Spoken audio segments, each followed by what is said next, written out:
Hey everyone, pull up a chair, maybe grab something steadying. Because the story I'm about to share with you today, it's not just about a lie. It's about discovering a hidden reality, a parallel life being lived by the person I trusted most in this world.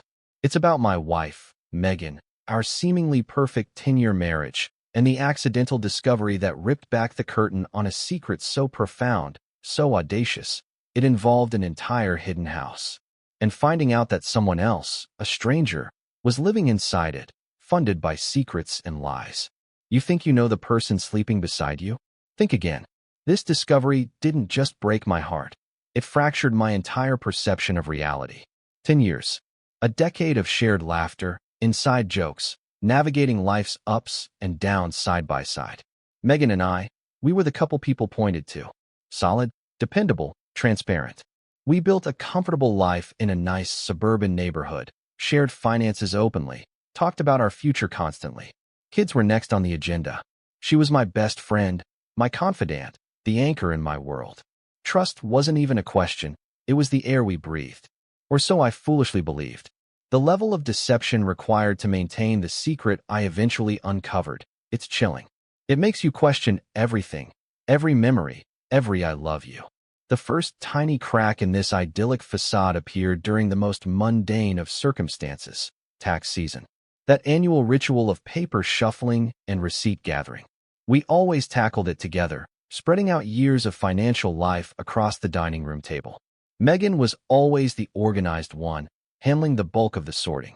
But this year, something felt different. She seemed unusually tense, almost guarding the documents. She'd quickly snatch certain papers, claiming they were irrelevant or duplicates, her movements sharp, her smile tight. When I reached for a particular bank statement summary, her hand shot out, covering it. I already checked that one, babe, it's fine, she'd said, a little too quickly, a little too brightly. I brushed it off as tax stress, the pressure of getting everything right. How could I have been so blind? The real bombshell dropped a few days later. I was looking for our car insurance policy in the filing cabinet in our home office. It was slightly disorganized, and as I rummaged through folders labeled auto, home insurance, medical, my fingers hit something tucked deep in the back, lodged behind files from years ago. It wasn't a standard manila folder, it was a thicker, accordion-style file, unlabeled. My curiosity, initially mild, sharpened. This wasn't Megan's usual meticulous filing style. I pulled it out. Inside wasn't old paperwork or manuals. It was crammed with documents relating to a property. Property tax bills from the county, utility statements, water, electricity, gas, and what looked terrifyingly like mortgage payment stubs or a deed summary. All addressed solely to Megan. No Mr. and Mrs., no joint ownership indicated anywhere. And the address, it wasn't our home. It was an address I'd never seen before, located in a working-class neighborhood on the other side of the city, a place we had absolutely no connection to. My blood turned to ice water. What the hell was this? My mind scrambled for a rational explanation. An investment property she'd forgotten to mention? Impossible. We discussed every cent, every potential investment. A secret inheritance? Maybe, but why hide it so thoroughly? Why were the bills addressed only to her? Why was this folder buried like buried treasure, or more accurately, buried evidence? The secrecy screamed louder than any possible legitimate explanation. This felt deliberate, hidden, a betrayal of the transparency we supposedly cherished. My hands trembled as I carefully placed the folder back, ensuring it looked undisturbed. I couldn't breathe properly. A secret house? Paid for how? Why? The questions hammered at me. I felt dizzy, disoriented.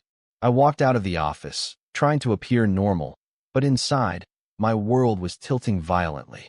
I looked at Megan, who was reading on the couch, looking completely serene, and a wave of nausea washed over me. Who was this woman? The next few days were agonizing.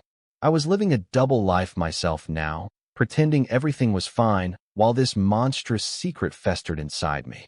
Every interaction felt tainted. Her casual questions about my day, her affectionate touches, her plans for our future, did any of it mean anything? I started observing her relentlessly, hyper-aware of her every action. Her phone habits suddenly seemed suspicious. The way she always angled the screen away, the sudden increase in text that made her smile faintly before quickly putting the phone down. The late nights working on that big project took on a sinister new meaning. The weekend spa retreat with the girls she took last month. Was that a lie too? Where did she really go? To the secret house? The paranoia was suffocating, but the need to know was stronger. I couldn't confront her yet. Not without more information. Accusing her based on finding a hidden folder would just lead to denials, gaslighting, maybe even make her more careful. I needed to see this place for myself. I needed to understand what it represented. Taking a sick day from work, claiming a migraine, I felt a surge of adrenaline mixed with self-loathing. I drove across town, the unfamiliar address punched into my navigation system. The drive felt endless, each red light amplifying the frantic pounding in my chest. Finally, the GPS announced, "You have arrived." I pulled over a block away, my heart hammering. It was a quiet street, unremarkable houses packed closely together.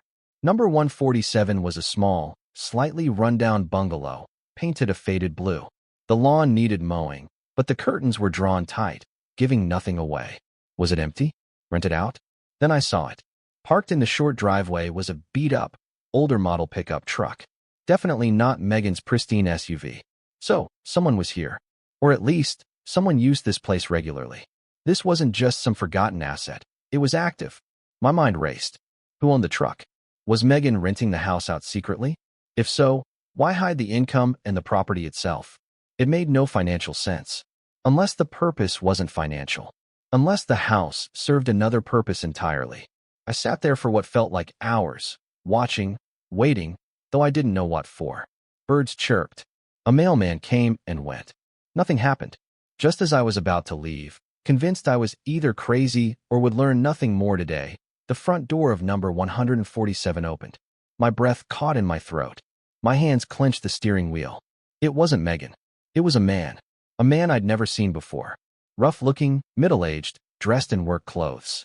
He stretched, yawned, then got into the pickup truck and drove away. He lived there. A strange man was living in Megan's secret house. The confirmation hit me like a physical blow. This wasn't just financial secrecy. This was something else. Something deeply disturbing. Why would my wife secretly own a house where a strange man lived? Was she supporting him? Was he family she was hiding? An ex-lover? Was this house a front for something illegal?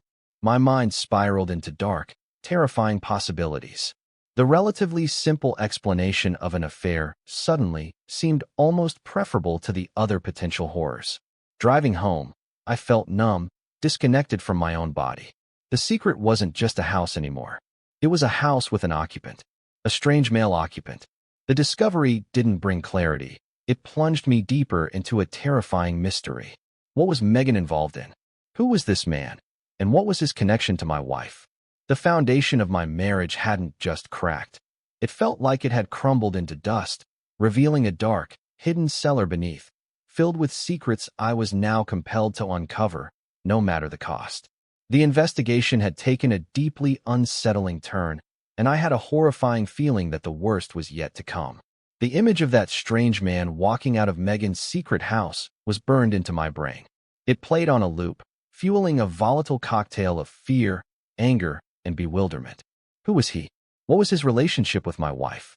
The discovery hadn't provided answers. It had fractured the situation into a million more terrifying questions. My initial suspicion of a simple affair felt almost quaint compared to the bizarre reality I'd stumbled upon. A secret house, secretly owned by my wife, inhabited by a man I didn't know. It felt surreal, like a plot from a low-budget thriller, except this was my life imploding. The days that followed were a descent into obsession.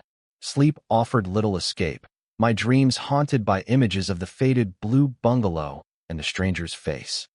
During the day, I went through the motions, work, chores, forced conversations with Megan, but my mind was constantly working, analyzing, plotting.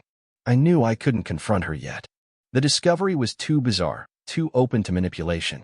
If I told her I saw a man at the house, she could invent a dozen plausible lies. A tenant she forgot to mention, a caretaker, a distant relative needing a place to stay. She'd shown herself capable of elaborate deception. I couldn't risk giving her the chance to spin another web. I needed undeniable proof of her connection to him, her presence at that house. So, I became a stalker. I despised the word, despised what I became, but I felt I had no choice. Driven by a desperate need for truth, I started using my lunch breaks, my commute times, even feigning weekend errands to watch the secret house. I parked blocks away, armed with binoculars and a growing sense of self-loathing. I learned the strange man's routine. He seemed to work construction or a similar trade, leaving early in the morning in his beat-up truck and returning late afternoon. He lived alone, as far as I could tell.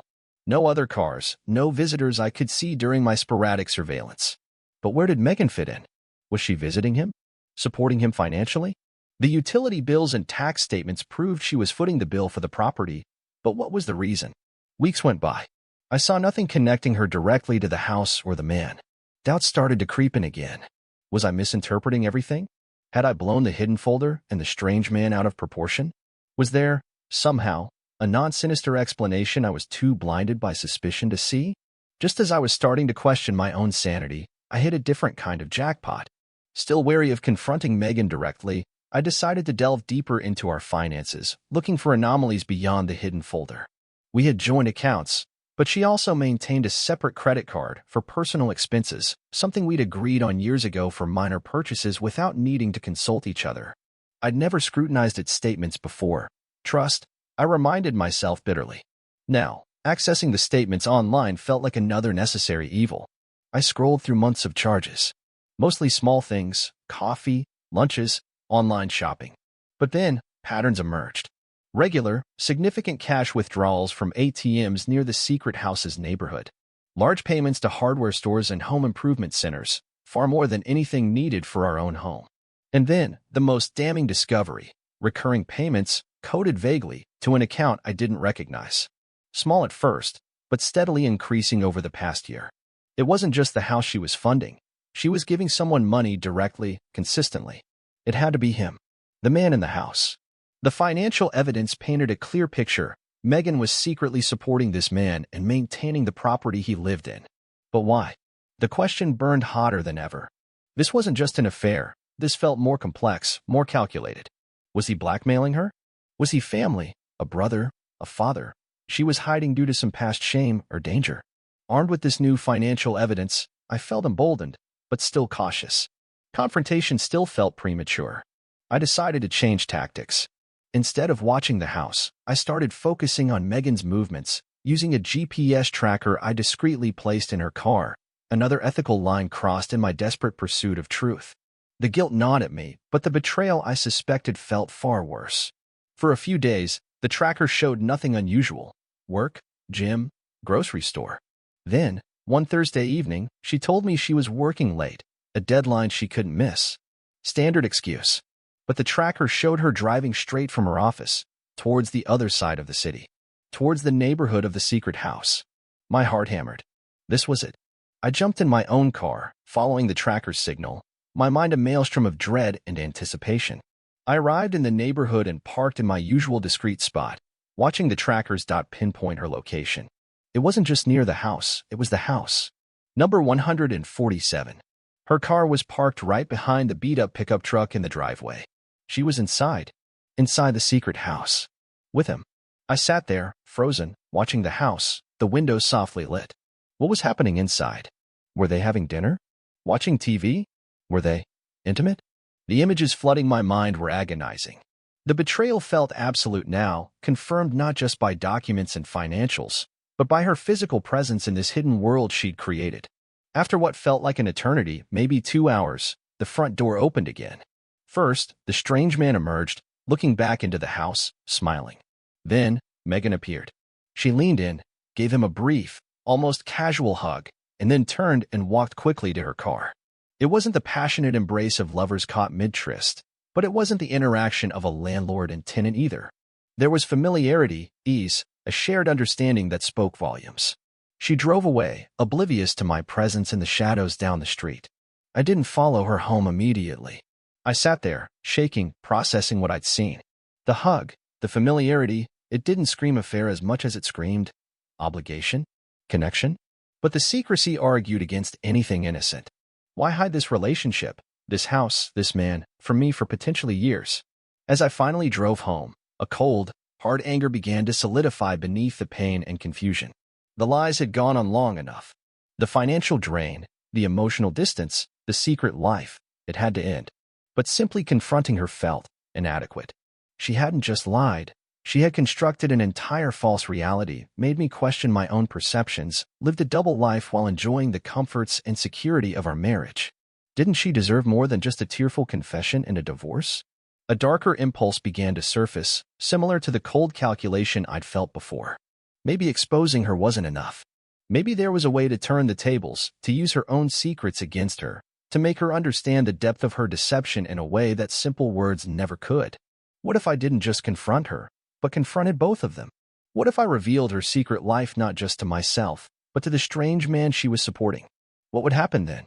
The idea was risky, potentially explosive, but it offered a sense of control, a possibility of reclaiming some power in a situation where I felt utterly powerless. I didn't know who the man was, or why Megan was entangled with him, but I knew one thing for sure: the truth was coming out, and it wouldn't be on her terms. It would be on mine. The final act was approaching, and I was no longer just an observer. I was about to become an active participant in the destruction of the world Megan had so carefully, secretly built.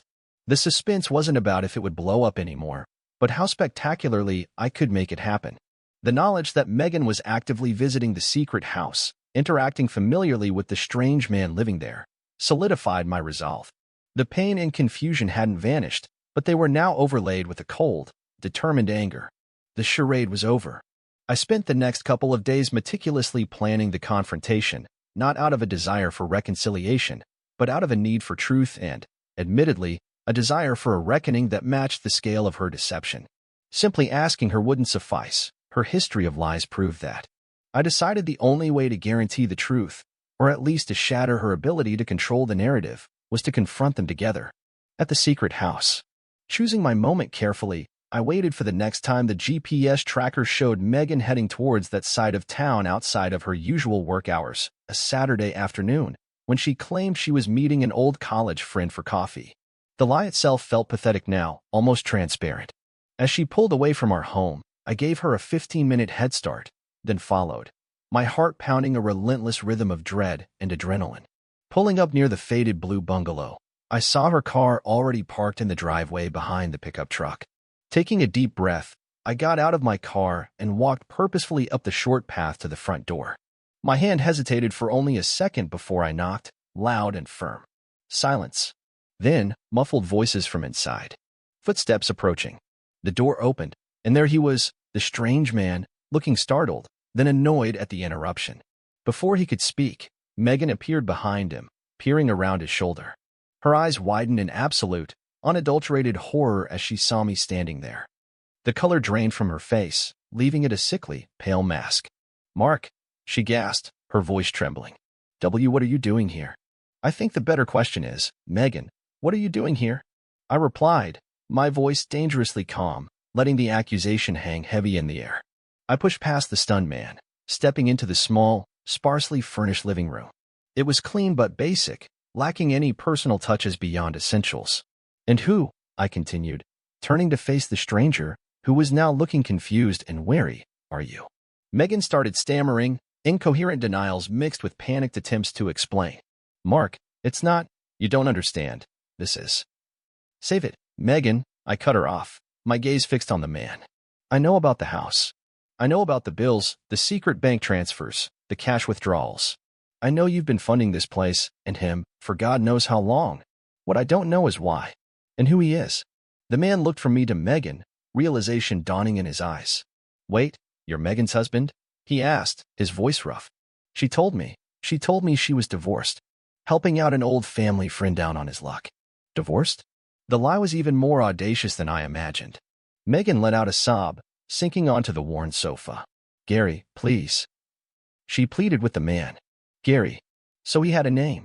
He ignored her, turning back to me, his expression hardening. "Family friend? That what she told you too?" "She didn't tell me anything," I said bitterly. "I found the documents for this house hidden away. Found the money trail. Saw her car here myself." Cornered, trapped between her husband and the man she'd been deceiving, Megan finally broke. The story that came pouring out, punctuated by sobs and desperate justifications, was more bizarre and pathetic than anything I could have imagined. Gary wasn't her lover. He was her brother. Her older half-brother, from her father's first marriage, a part of her family she had always been deeply ashamed of and had kept completely secret from me and everyone else in her current life. Her father had abandoned Gary and his mother when Gary was young, leaving them destitute. Gary had struggled his whole life: addiction issues, minor scrapes with the law, inability to hold down a job. Megan, burdened by guilt and a sense of familial obligation she couldn't reconcile with the perfect image she projected, had secretly decided to support him years ago, shortly after her father passed away and left her a small, unexpected inheritance. Another secret. She bought this house under her name only, set him up here, and had been sending him money ever since, terrified that revealing his existence, his troubled past, would somehow taint her, and us by association.